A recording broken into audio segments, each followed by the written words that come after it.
Narla stood tall and proud in front of the small human house. She adjusted her translator chip and brushed dust off her shiny purple uniform. Her 4 fingers tightened around the Babysitter tablet she held. Zarkon 3 had prepared her for this, or so she thought. This was her first job on Earth, her first time taking care of a human child. She had watched hours of training videos, taken notes, and even passed the Human Child Care Level 1 test. She believed she was ready, but the moment the human parents opened the door, she felt a strange energy in the air. "Hi, Narla," the woman said with a tired smile. "I'm Karen. And this is my husband, Jim." Narla bowed politely, her head crest glowing lightly in greeting. "It is honor," she said with her robotic voice. Trying to sound friendly, Karen nodded and quickly pulled her aside. "Listen, our son Leo. He's a little mischievous," she whispered. "Nothing dangerous, just full of energy." Narla smiled confidently. "Zarkonian children shoot fire from eyes. I can handle this." Jim chuckled nervously. "He's not dangerous, but he is. Different." They didn't explain further, just handed her a list of rules and emergency numbers. Before Narla could ask any questions, the parents rushed out the door. "Be back by 10, Karen shouted as they vanished into their car. The door closed and silence filled the house. Narla turned slowly, scanning the quiet living room. It looked peaceful. Small toys on the floor, a couch with snack crumbs, and a TV remote blinking red. She took one step, and her foot made a strange click. She looked down and saw a small circle drawn on the floor with something sticky. Suddenly, the TV turned on by itself, playing strange music with dancing bananas. "Human child?" Narla called, her voice calm but curious. No answer. She walked toward the hallway, her sharp alien eyes scanning every corner. Then the lights flickered once, twice, and then stayed dim. She tapped her wrist device, trying to adjust the brightness. Suddenly, a soft whisper came from behind the couch. "I'm watching you." Narla spun around, her blue skin shimmering with surprise. No one was there. She walked closer to the couch, moving silently. Then a tiny hand slapped a sticker on her back and ran. Narla turned sharply but saw nothing. She peeled off the sticker, which read "Property of Leo." Her eyes narrowed. "Challenge accepted," she whispered to herself. She checked the control panel on her wrist and activated heat vision. A small red figure popped up on the second floor. Running fast from room to room, Leo, the human boy. Narla climbed the stairs with long, graceful steps. She reached the top, but the hallway was completely filled with hanging toilet paper like a jungle maze. She carefully stepped forward, but the floor creaked loudly. A loud voice echoed from the bathroom. "Intruder detected." Suddenly, a water balloon hit her square in the chest. Narla froze, soaking wet. She blinked once, then smiled slowly. "So, where it is?" She marched down the hallway, pulling out her translator pad and typing quickly. "Begin level 1, child containment mode." From her pouch, she released 3 small floating orbs, each scanning the rooms, but one by one, the orbs beeped and shut down. Leo had already hacked them. "How?" she whispered, looking around in shock. Then she heard giggling from the air vent. Without thinking, she climbed a nearby chair and peeked inside the vent. 2 glowing eyes stared back at her. "Boo!" Leo shouted, making her jump back and crash into a laundry basket. Socks and shirts flew everywhere. Narla lay on the floor, blinking in disbelief. This was no ordinary child. She stood up, fixing her badge and wiping glitter off her shoulders. She looked at the vent again, but Leo was gone. Only a note was taped to the vent cover. It said, "Round 1. You lose." Her pride as a Zarkonian officer stung, but somewhere deep inside, she also felt something new. Excitement. She looked out the window as Earth's moon began to rise. This night was going to be long, very long. The clock on the wall ticked softly. The night had just started, but Narla already felt like she had fought a full war. She stood in the hallway, covered in glitter, laundry, and her own frustration. She had trained for jungle missions, asteroid rescues, and high-risk babysitting on lava planets, but nothing had prepared her for Leo, the small human child who disappeared like smoke and struck like lightning. She activated her communicator again. "Child is extremely active, but not dangerous," she reported as she turned around. Her foot hit a strange string on the floor. Click. A bucket of colorful slime fell from above and splashed all over her face. She blinked slowly, wiping it away. "That's it," Narla said, voice firm. "I am initiating Operation Control." She pulled out a small glowing cube from her pouch and pressed it. A blue light spread across the room, scanning everything. This cube would help her track movements, energy pulses, and heat signals. It worked perfectly, until the cube suddenly floated into the air and exploded into glitter again. From the top of the stairs, Leo peeked and laughed. "You should see your face." Narla stared at him, calm but serious. "You are very creative," she said. "Thanks," Leo grinned. "But this is only the beginning." He ran back into his room and slammed the door shut. Narla followed, determined. She opened the door and stopped. His room had changed. The floor was now a moving surface, shifting like a conveyor belt. Every step made her slide backward. She grabbed the wall and pulled herself forward. Toys floated midair using repulsion pads. Holograms of monsters, robots, and flying jellyfish danced in the corners. Leo sat on top of his bunk bed, arms crossed like a little general. "Welcome to my world," he said proudly. Narla nodded slowly. "Very advanced setup. I built it from old junk," Leo said. "You aliens leave so much cool stuff behind." Narla looked around carefully. Her tech was scattered here, repurposed, modified, and upgraded. This child didn't just play with alien tech. He understood it. She moved closer, using the walls to avoid the moving floor, but suddenly, a small drone zipped past and dropped a paper on her head. It read, "If you catch me, I'll give you back your comms." Narla blinked. Her communicator was missing. She looked up. Leo was gone again. She ran downstairs, following the heat signal from her wrist scanner. It led to the kitchen. She stepped inside and crunch. The floor was covered in cereal. The moment she stepped in, a hidden fan blasted wind from under the table. Cereal flew into the air like snow. Then the fridge beeped loudly, and the door opened automatically. A rubber alien mask popped out and screamed, "Moomy!" Narla didn't flinch this time, but she was getting tired. Leo peeked from behind the counter, holding her communicator. "You want this?" he asked. "Yes," she said calmly. "Then answer my riddle." Narla sighed. "Go ahead. What is tall when it's young and short when it's old?" Leo asked with a mischievous smile. Narla blinked. "A candle." Leo's eyes widened. "That's correct." He tossed the communicator to her, but it flew past and landed in the trash can. "Oops," he laughed. She retrieved it quickly and muttered, "Zarkon, help me." She activated it and sent another message. "Subject highly unpredictable, possibly genius-level intellect," her superiors responded. "Observe and report no contact." She looked at Leo. "Now building something new out of kitchen parts. What are you making now?" she asked, curious. He smiled. "A snack launcher." He pressed a button and a cookie flew across the room, bouncing off the wall and landing perfectly in his mouth. Narla just stood there stunned. "Would you like one?" he offered. "No," she replied quietly. "I'm full of questions." Suddenly the lights went dark again. Leo had disappeared once more.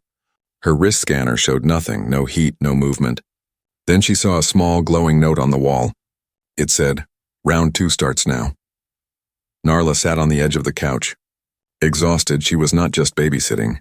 She was being tested, trained, maybe even studied. She wasn't sure if she was in control anymore, but deep down, she was starting to enjoy it.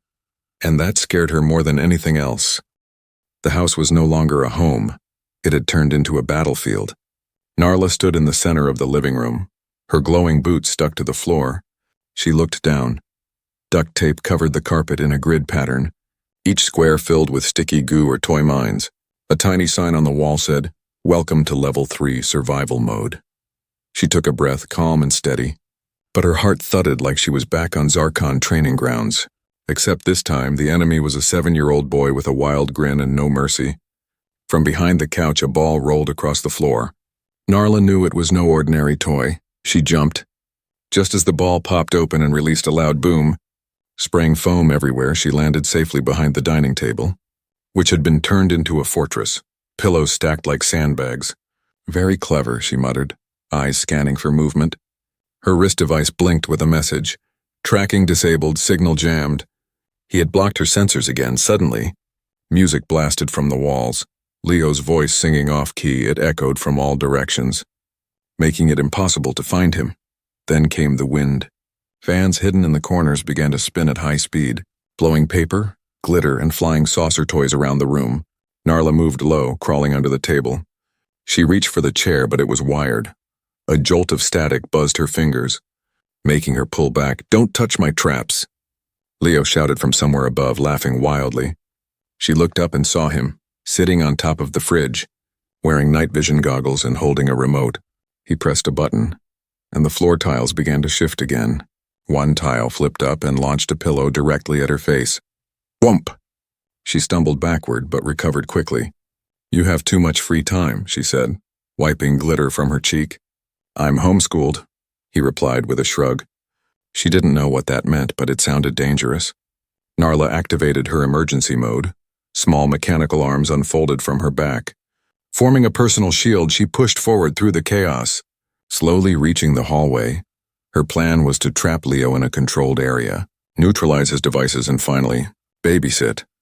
But as soon as she stepped into the hallway, the floor collapsed beneath her. She fell into a dark hole and landed on a soft trampoline. Boing! She flew back up and landed in a laundry basket. Again from the hallway speaker, Leo whispered, "You're doing great." "Alien lady," Narla groaned, sitting up. This child had turned his entire house into a training simulator. Every room, every corner, every wall had been modified. She suspected he'd been planning this for days, maybe weeks, but why? She finally crawled out of the basket and looked around. The hallway was now dark, but small LED lights lit the path like a runway. She followed it carefully. At the end of the hallway was the bathroom door, slightly open. She pushed it slowly and saw something strange. The bathtub was filled with jelly, and floating inside was a small toy submarine glowing blue. On the wall above it, scribbled in crayon, were the words, "Zarkon 3 Experiment Zone." Narla's eyes widened. How did he even know about that? That wasn't on any public network. Only classified military data mentioned the Zarkon Experiment Zone. He couldn't have guessed it. Not unless he had access to something he shouldn't. Just then, the toy submarine fired a stream of water at her face. She yelped and stumbled back, soaked again. "Why does everything shoot water in this house?"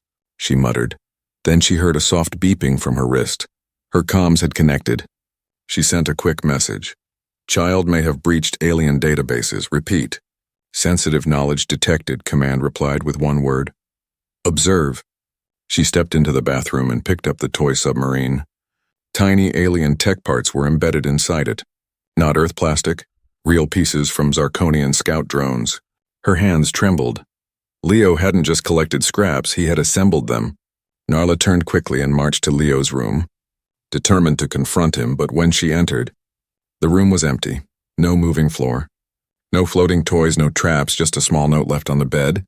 It read, "Level 4 will begin at 9 p.m. She checked the time, 8:58. "Oh no," she whispered suddenly. The house went completely silent. No fans, no music, no lights. Then the walls glowed faint green and began to shift. Holograms appeared. Zarkonian soldiers, weapons drawn, marching forward. She stumbled back, terrified for a second, until one of the soldiers tripped and fell flat on his face. Leo's laughter echoed from behind the couch. "Got you again?" Narla finally collapsed onto the floor, breathing heavy. She couldn't even tell what was real anymore. This wasn't babysitting, this was survival. But deep inside, something else started to grow. Curiosity, respect, and even admiration. This child was no ordinary prankster. He was something more. Something the galaxy wasn't ready for. Narla sat on the living room floor, panting softly. Her uniform was soaked, her boots were sticky, and her brain, once trained to analyze complex alien threats, was now completely overwhelmed by a small human child. Leo, the boy she had been sent to babysit, had turned his home into a full battlefield. She had survived water balloons, glitter bombs, moving floors, and holographic attacks. But something deeper was bothering her. The way he understood her language, the way he used Zarkonian tech. He knew things he wasn't supposed to know. She pulled out her wrist scanner and tapped into the house's heat signatures. Leo's signal had moved. It wasn't upstairs or behind the couch, or in the kitchen. It was below. She scanned again to confirm. The basement cautiously. Narla walked to the locked door under the stairs. She had noticed it earlier, but it had been sealed shut with chains and tape. Now the tape was gone, the door was slightly open from inside. A dim blue light spilled onto the floor. She reached for her communicator. "Command, I believe the child is hiding advanced tech underground." The reply came instantly. "Proceed with caution. Observe only." Narla pushed the door slowly. It creaked open.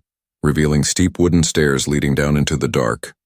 She stepped carefully, every creak echoing louder than the last at the bottom. She saw something she couldn't explain. The basement had been transformed into a laboratory.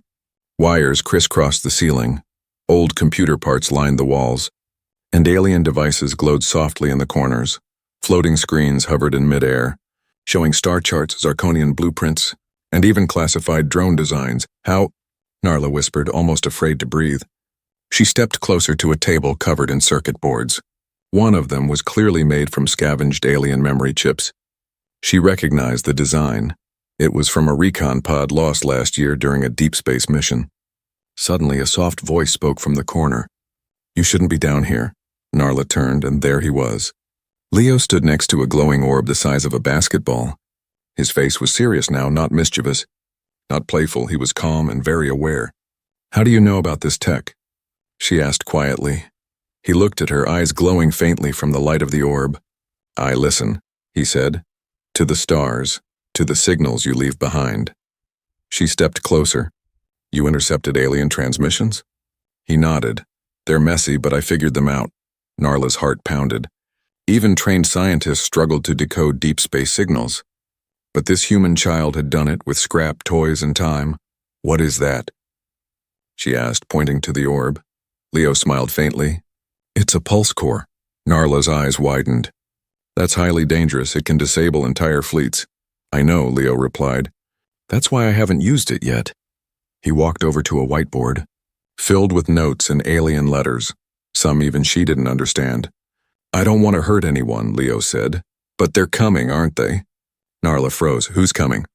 He looked at her with a deep sadness in his eyes. "The others. The ones who followed your people." She stepped back, suddenly feeling the weight of what he knew. This boy wasn't just smart, he was aware. Aware of politics, technology, and power beyond his age. "What do you want, Leo?" she asked softly. "I just want to be left alone," he whispered. "But they won't, will they?" Before Narla could answer, her communicator buzzed. It was a priority alert. Multiple ships entering Earth orbit. She looked at Leo, who was already packing wires into a backpack. "They're not here for you," he said. "They're here for this." He held up the pulse core. Narla reached out. "You have to give it to me, Leo." "It's too dangerous," he stared at her. Quiet for a long moment, then said, "Will you protect me?" She hesitated. Her job was to observe and report. Not interfere, but now. She had seen too much, and this child had done nothing wrong except be too brilliant. "Yes," she said at last, "I will." He handed her the core. "I trust you," he said. Narla placed it carefully in her pouch, locking it tight, but just then, the ground rumbled. Leo turned toward the far wall. "They're here," he whispered. A loud hum filled the air as a secret panel opened, revealing a hidden tunnel behind the basement wall. "Follow me," Leo said. "There's another way out." Without question, Narla followed. The war hadn't started yet, but the galaxy's interest in one small human boy had just begun. The tunnel was cold and narrow. Dim green lights flickered along the sides as Narla followed Leo deeper underground. The ceiling was low. Forcing her to crouch, dust filled the air, and the floor sloped downward with every step. She didn't know where this led, but she knew one thing for certain. This child wasn't running away. He was leading her somewhere. "Where does this tunnel go?" she asked, trying to keep her voice steady. Leo didn't answer right away. He moved with surprising calmness, like someone who had practiced this escape many times before. "It goes to the woods behind the town," he finally said. "Used to be an old mining shaft." Narla's wrist device buzzed. She opened the message with trembling fingers. It read, "Unidentified ships confirmed. 6 entering lower orbit. Energy readings match Zarkonian weapon systems." Her blood ran cold. These weren't rescue ships, these were retrieval units designed to secure tech, erase evidence, and leave no witnesses. "They're not here for me," Narla whispered to herself. "They're here for him, and what he built." She looked ahead at the boy walking with a small flashlight swinging in his hand. He was humming to himself as if they weren't being hunted, as if the galaxy wasn't about to collapse around him. "Leo," she said carefully, "how much do you know about the Zarkonian fleet?" He stopped, turned his head slightly. "Only what they sent in their angry messages," he said with a shrug. "They called me a threat, a contamination. and a problem to be cleaned up. Narla felt her knees weaken. That confirmed it. The boy had accessed their data, and the fleet considered him dangerous. But all she saw was a kid, a smart, curious, fearless kid who just wanted to be left alone. Suddenly the ground shook again. Dust fell from the ceiling, and a low rumble echoed from above. Narla tapped her device. Her scanners lit up red. Zarkonian shock troops have landed. Coordinates match your location. They were being tracked. And fast, Leo, we have to hurry, she said, gripping his arm. But he didn't move. He looked up at her and said softly, "You're scared now, aren't you?" She didn't answer because he was right. She was scared. Not of Leo, but of the world that wanted to take him, dissect his mind and erase his existence. She had seen this before. Other planets had produced gifted children, and the Zarkonian Council had wiped them out, calling them unstable, unpredictable, dangerous. "I'll protect you," she whispered more to herself than him. "I don't need protection," Leo replied. "But you might." Before she could ask what he meant, he pointed to a side door built into the tunnel wall. "This is my secondary base," he said with a grin. He pushed the door open and Narla's jaw dropped. Inside was another lab, smaller but even more advanced. Holograms floated in the air showing Zarkonian fleet formations, Earth's defense grid, and prototype devices she had never seen before. In the center of the room stood a machine, tall, humming, glowing blue. "What is that?" she asked, afraid of the answer. Leo walked up and patted it gently. "It's a signal scrambler/false location generator. It tells them we're in 20 different places at once." Narla blinked in awe. "How did you build this?" "I had time," Leo said. "I don't go to school, remember?" He handed her a small orb glowing like a miniature star. "Throw this behind us when we leave. It'll scramble their scanners for 30 minutes. She took the orb, her hand shaking slightly. This boy was building tech that Zarkonian scientists had failed to invent, and he was doing it with spare parts, crayons and cereal boxes. Suddenly her communicator rang loudly. She answered quickly. Command was shouting, "Abort mission, repeat."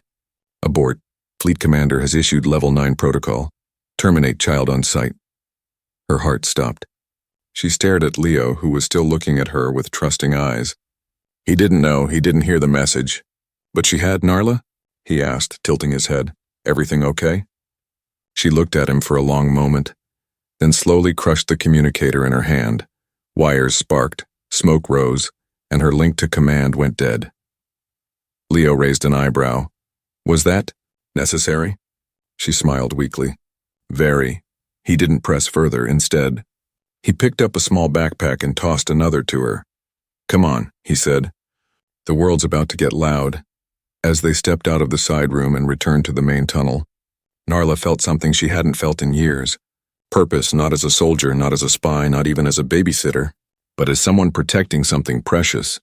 Not because he was a weapon, not because he was powerful, but because he was human and still just a child. The night sky above Earth had changed. What once held peaceful stars now shimmered with unfamiliar motion. Zarkonian warships hovered high in the atmosphere, dark triangles with glowing red underbellies. They moved silently, but their presence screamed danger. Even the birds had gone quiet far below. Hidden in the woods outside town, Narla and Leo crouched behind a pile of fallen logs. They had finally exited the tunnel behind them. Smoke rose from the false signals Leo left behind. But it wouldn't last forever. They both knew the fleet would trace their real location soon. Leo took out a small device that looked like a remote control taped to a toy car. He pointed it at the sky, tapped twice, and a new wave of light shimmered above them. "Shield activated," he said softly.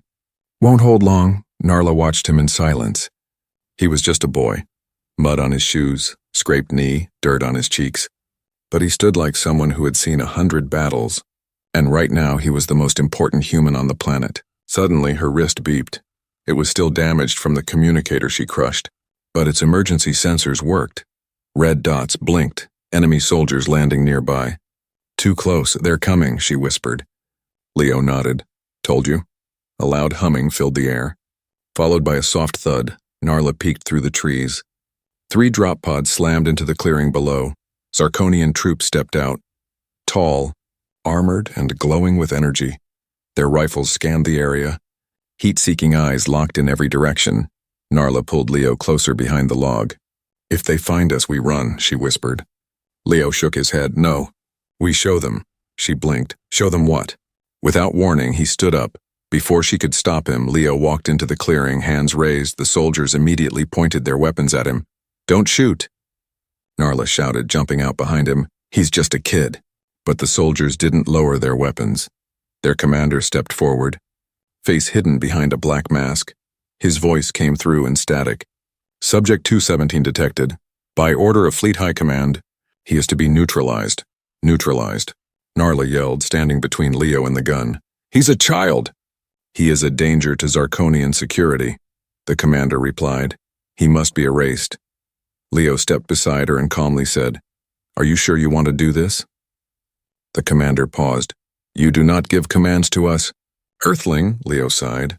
I wasn't giving a command, he said quietly. I was giving a warning. He pulled something from his backpack, a small silver cube glowing blue from inside. He tossed it onto the ground, and the moment it touched dirt, it expanded into a 6-foot-tall device. It pulsed once, and every alien weapon in the area instantly powered down.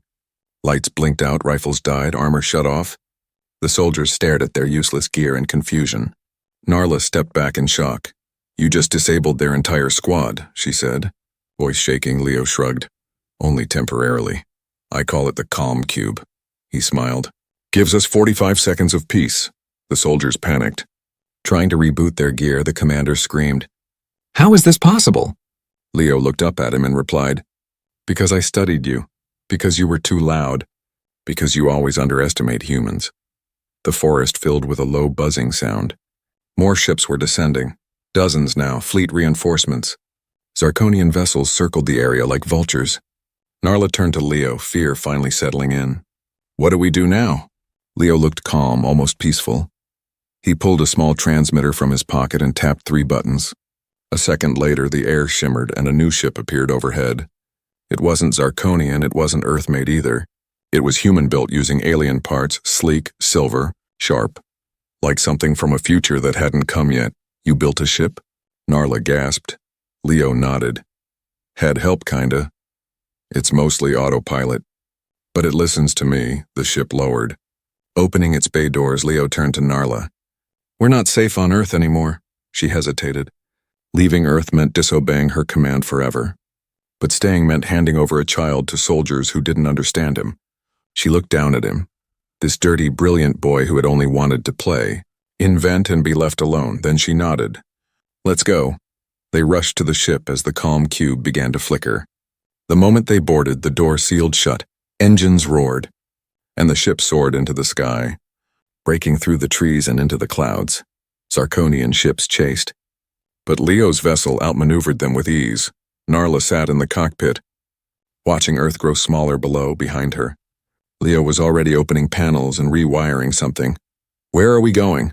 She asked. He smiled without looking back. Somewhere they can't reach. Somewhere I can build without fear. Narla leaned back in her seat. She wasn't a babysitter anymore. She was part of something much bigger. And the galaxy had no idea what was coming next. The stars stretched like rivers of light as Leo's ship soared through the dark sky. Inside, Narla sat silently in the co-pilot's seat. Her hands were folded, her eyes fixed on the small human boy now humming while he adjusted wires and circuits at the back of the ship. No pilot, no navigator, no backup team, just her and him, and somehow, that was enough. The ship was fast, smoother than anything she had flown before. Even her own people didn't have jump drives this stable. And yet this child had built it in his backyard, with parts pulled from crashed drones and discarded alien tech. It didn't make sense, but then again, neither did Leo. I think we lost them, Narla said. Glancing at the radar, Leo didn't look up. I rerouted our signal through 5 asteroid clusters, cloaked us with a gravity mirror, and dropped false data packets behind. He paused, then smiled. They'll be chasing ghosts for weeks. Narla leaned back in her seat. Her body ached. Her uniform was torn. Her mind was full of questions. But one feeling had taken over everything, peace. For the first time that night, she wasn't running, she was flying with him. Leo finally sat beside her, eating a squished protein bar from his bag. He looked out the window, quiet for a long moment. Then he asked, Will I ever be normal again? Narla blinked. No, she answered gently. You're not normal, Leo. You're extraordinary. He looked down at his feet. I didn't ask for this. I just wanted to build cool stuff, play with drones, maybe be a pilot when I grow up.